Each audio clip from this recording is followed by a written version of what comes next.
Nasıl o senin karın? O senin karın değil, şerefsiz. Ulan sen mi? Sen yaptın.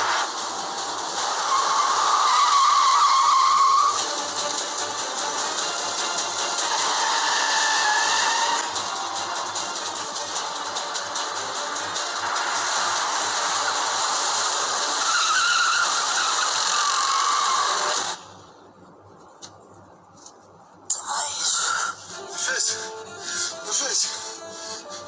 Aç gözünü. Aç gözünü. Hadi vazgeçme. Sakın adından vazgeçme nefesim. Dayan. Nefesim.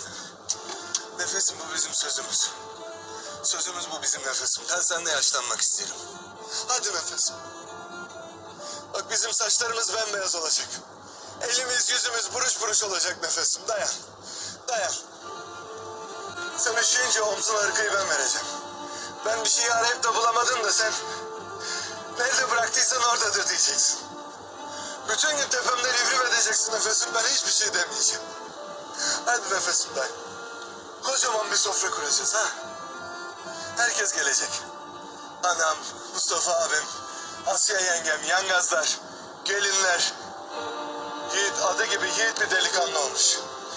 Üniversitede okuyor. Bir kızı tutmuş kolundan getirmiş. Hepimiz şaşkınız, sen tabii kızı hemen sevmiyorsun. Sonra seveceksin nefesim. Tam bir Karadeniz gelini. Bunlar güzel hayaller ha nefes.